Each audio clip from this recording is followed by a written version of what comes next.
When we lit our very first cigarette, we did so out of curiosity. We wanted to join in with our friends to see what we were missing. And it's true to say that we actually chose to light that first cigarette. I mean, no one forced us to smoke it. But I don't think we ever made the choice to become a smoker for life, smoking all day, every day, for the rest of our lives, finding it very difficult to quit. You need to start looking at cigarettes as they truly are. Stop looking through the rose-coloured spectacles and the brainwashed perception of cigarettes that society and the tobacco industry has taught you to believe. The humble cigarette is actually a piece of high technology. It's a sophisticated mechanism designed by the tobacco industry to actually get you hooked in the first place and to keep you hooked. And to keep you hooked for as much of your life as they can, spending out a fortune to get your precious drug. Smokers don't smoke because they choose to smoke any more than heroin addicts take heroin because they choose to take heroin. When does a heroin addict choose to become an addict? When does an alcoholic choose to become an alcoholic? You didn't choose to become a smoker for life, you just got lured into a trap by the nicotine, by the cigarettes themselves. This trap is designed to hook you and to keep you trapped for the rest of your life until you make a conscious decision to escape. Sometimes smokers that are caught in the trap try to rationalise their behaviour by saying things like, "I've got an addictive personality." Of course, it's just an excuse. It's as simple as this. Nicotine is an addictive drug designed to keep you in that trap. We overcomplicate it. It's as simple as that. Drugs are addictive and are designed to be that way. I know that for a fact myself because I was in that trap and I managed to break free. Once you understand the whole nature of how the trap works, then you'll know how to get free. It's very simple once you know how, but you do need to understand the mechanism of the trap. From the day we're born, we're subjected to massive brainwashing about how smoking helps us to relax and to handle stress, to concentrate and to relieve boredom. One of the cleverest tricks that the tobacco industry perpetrated on us was to manage to attach a feeling of rebelliousness to the cigarette, making sure that people in the movies, for example, were always the rebellious types.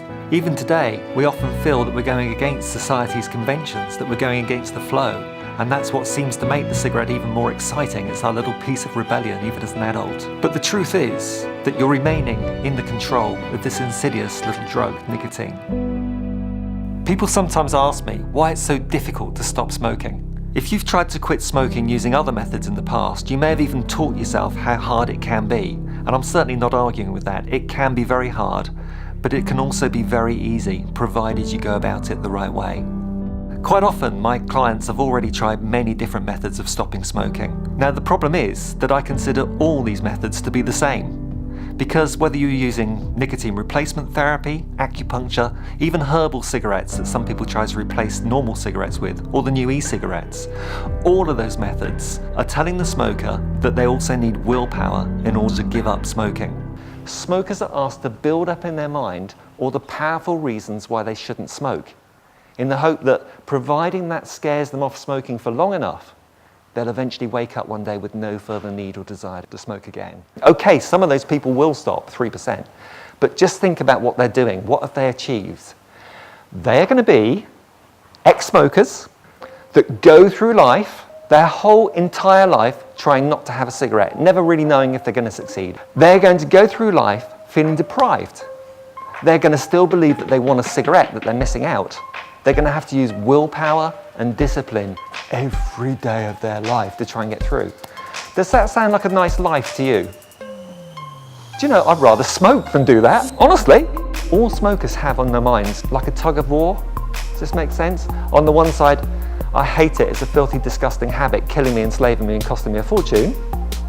And on the other side, we're thinking, yeah, but you know, I sort of like it at times. I don't know why, but you know, it just seems to help with stress and relaxation and stuff. We've got this tug of war going on. That's what I call willpower. We're having a conflict of wills in our head. It's not a lack of willpower, it's a conflict of wills. Does that make sense? So if somebody comes along and increases your willpower, this tug of war gets greater. The tantrum that we have when we can't smoke is actually worse. You tell a smoker, it's killing you. What's the first thing they're going to reach for? It's true, isn't it? Every time we make an attempt like this to quit smoking that fails, we're actually adding an additional trauma to our lives. And not only that, we're teaching ourselves how difficult it can be to stop smoking. It might surprise you to hear the word, but the biggest obstacle that people have in their decision to quit smoking is actually fear. A fear that life won't be quite the same without their little friend, their little crutch. A fear that they're going to go through massive withdrawal pangs in order to break free from the trap. Or a fear that a meal or a drink will never be quite as enjoyable again. A fear that they won't be able to go out and socialise with their friends that smoke. A fear that they're going to have to make some terrible changes to their lives in order to avoid being tempted back into the smoking trap. And a fear that they're going to end up missing cigarettes for the rest of their lives, that their lives are going to change for the worst. This fear is completely irrational when you think about it. The fear of quitting smoking is greater than the fear of continuing, with the knowledge that smoking is likely to kill them or cause serious illnesses, and is going to end up costing them thousands and thousands of dollars. It's irrational. In fact, none of those fears are real. They're all illusions. There's no need to fear any of those things, because there is a very easy way to stop smoking that means that you won't suffer any cravings, that you won't miss cigarettes, that you won't have to change any aspect of your life unless you want to. Many smokers wonder, when is the right time to quit? Quite often you hear them saying, I'll put it off until after my holiday or until after this or that event.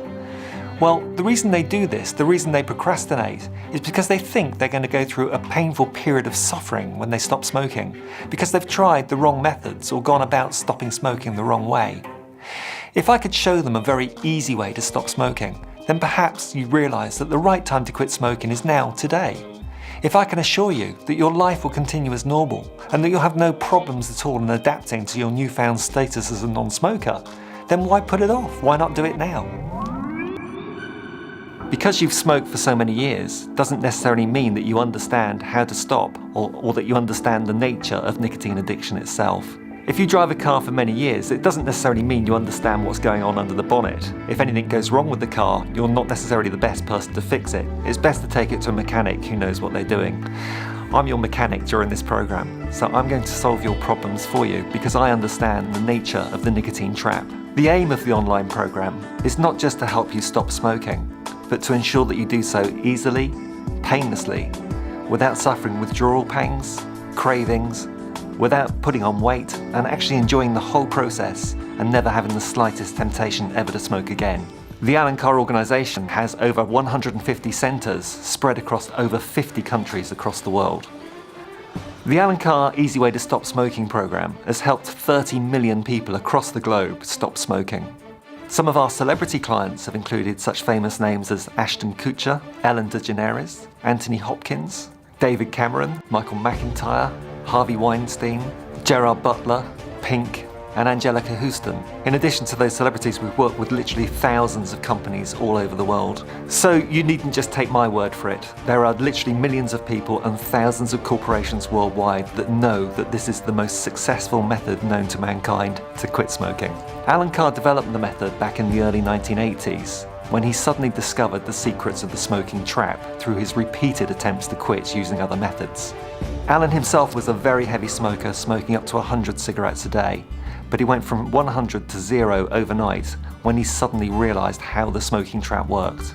The success rate that we achieve in the Alan Carr's Easy Way to Stop Smoking centres has been subject of independent studies. A study from the University of Vienna has suggested that the majority of our clients are still absolutely smoke-free 3 years after attending just one session at the clinics. I'm sure it can work for you too. There's nothing to really learn or to remember. It's really just a series of steps that I'm going to be asking you to follow. And providing you follow those instructions, you will find it very easy to become a happy non-smoker and to succeed. If you are feeling skeptical, then I actually welcome that, because I want you to be skeptical.